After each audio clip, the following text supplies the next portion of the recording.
Hello everyone, I hope all are feeling well. इस video में हम लोग बात करेंगे कैसे जो है एक अमेरिकी स्पाई जो है भारत में इंटर किया, यानी कि जासूस, अमेरिकी जासूस जो है कैसे भारत में इंटर किया और कैसे पकड़ा है। इन सारी चीज़ों के बारे में हम लोग यहाँ पे चर्चा करने वाले हैं। सबसे पहले बात करें तो म्यांमार के बहाने नॉर्थ ईस्ट को सुलगाने की साजिश 6 यूक्रेनियों के साथ पकड़ा गया अमेरिकी नागरिक। क्या बोला इस पे यूएस? नेशनल इन्वेस्टिगेशन एजेंसी ने 6 यूक्रेनी और एक अमेरिकी नागरिक को हिरासत में लिया और इन पर भारत में कथित तौर पर गैरकानूनी एंट्री, नॉर्थ ईस्ट में आतंकवादी गतिविधियों में शामिल होने का आरोप है। बताया जा रहा है कि नॉर्थ ईस्ट के रास्ते म्यांमार में मलेशिया समूहों में आतंकवादियों को जंग की ट्रेनिंग देने गए थे, जैसा कि आप यहाँ पे पिक्चर में देख पा रहे होंगे। नेशनल इन्वेस्टिगेशन एजेंसी एनआईए ने 6 यूक्रेनी और एक अमेरिकी नागरिक को जो है गिरफ्तार किया और इनकी गिरफ्तारी से सुरक्षा एजेंसियों के कान खड़े हो गए। सारे यूक्रेनी ड्रोन मास्टर बताए जा रहे हैं, इनके पास से अवैध हथियार और अत्याधुनिक यूरोपीय ड्रोन मिले। वहीं हिरासत में लिया गया अमेरिकी नागरिक मैथ्यू वांडाइक, जो कि एक अमेरिकी इंटरनेशनल सिक्योरिटी एनालिस्ट, विदेशी फाइटर, मीडिया पर्सनैलिटी में भी शामिल है। ये भारत के मिजोरम के रास्ते म्यांमार में आतंकी समूहों के हथियारों और ड्रोन की ट्रेनिंग देने के गए थे। दावा है कि इनका मकसद नॉर्थ ईस्ट भारत के साथ आसियान को अशांत करना था। और इस घटनाक्रम को दूसरे एंगल से देखा जाए तो अमेरिका में छिपा खालिस्तानी आतंकी गुरपंतवन पन्नू की हत्या की कोशिश में गिरफ्तार निखिला गुप्ता से जोड़कर देखा जा सकता है। अमेरिका ने उसे उसकी धरती पर क्राइम बताया है। ठीक उसी तरह एक अमेरिकी शख्स भारत की शांति को भंग करने की राज से भारतीय राज के ही रास्ते म्यांमार पहुंच गया।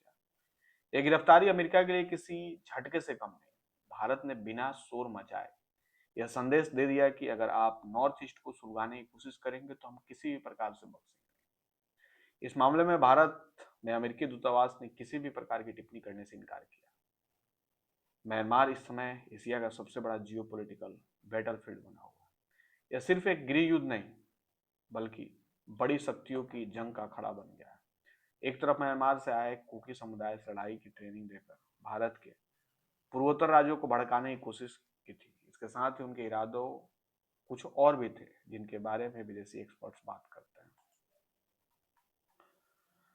चीन का आरबीआई प्रोजेक्ट बीजिंग के लिए म्यांमार और महासागर तक पहुंचने का गेटवे है।